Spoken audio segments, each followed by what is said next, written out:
The last time SU had two receivers catch for more than 80 yards was last year against Missouri. And when it's all said and done, Morris and McFarland say they hope to just live up to the legacy of the past SU greats. After a scoreless first period, Southern New Hampshire wasted no time getting on the board in the second. Syracuse had many positives to take away from its 81-46 victory over Ryerson. Welcome to the Le Moyne Sports Network. Chris Williams here alongside Gina Castellian. Le Moyne Dolphins are off to their best start in a couple of years. They have 2 wins in their first regular season since 2008, 2009. Part of the reason why, Coach, is because of Emily Greer.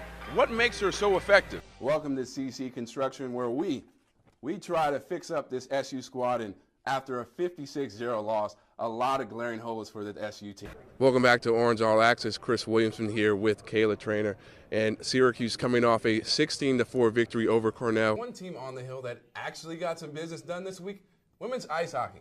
Ladies squad entered the CHA tournament looking to begin its quest to seek redemption after falling just short of a CHA championship last year.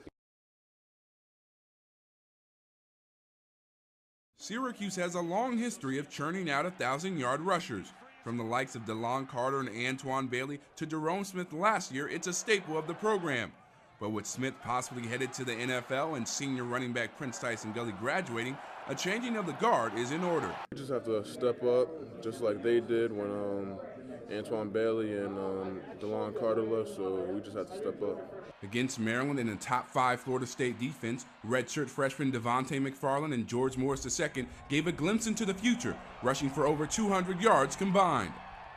I just followed my rules and followed what my coach did and tried my best out there. It just gives you more confidence and just something to build off of, and knowing that going forward that you have something to look forward to and just something to keep you pushing. You know, George is a very physical runner.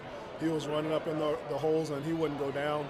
And then Devontae, you know, he has a great ability to take on hits but also make people miss an open space. Along the way, Coach Jordan McDonald and the veteran backs have given advice to the young guns for when their time comes. Just being patient is key, learning while you're on the sideline and just taking it all in, and then when you finally go out there, just do what you've been taught to do.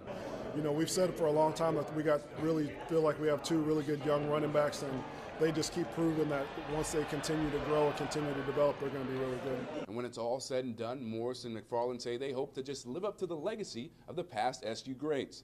Reporting from the Manly football wing, Chris Williamson, Citrus TV.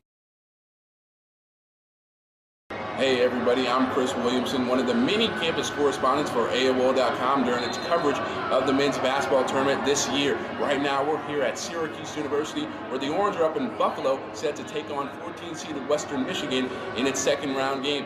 Now, for those fans that could not make the drive up to Buffalo, you can be sure that this place will be rocking. The local bar scene, Fagans, Chucks, you name it, this place will be rocking with the SU faithful so dedicated to their basketball fans. And that's my cue to get off the screen and let's see how these fans are feeling about this year's tournament and SU's chances to go far in the tournament. Unlike the SU football team, it's been a season of mere disappointment for the New York Knicks. At 19-29, Carmelo Anthony and the Knicks have lost 2 in a row, including a dud to the struggling Milwaukee Bucks.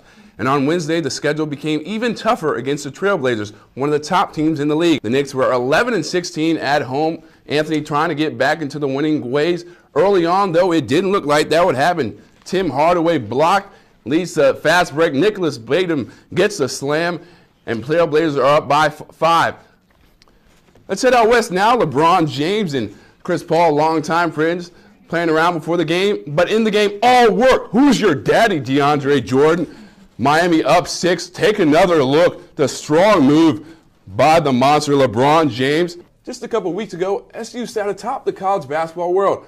Number 1 in the land, 25-0, and looking like a team of destiny.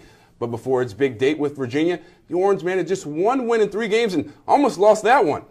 Add to the mix an ailing Jeremy Grant and a sputtering offense, Cuse needed a near-perfect game to leave UVA with a W. To be in the NBA or to be a Dookie? Ah, yes, that is the question Duke freshman Jabari Parker wrestled with for weeks about his future in basketball. And finally, he is at peace with his choice.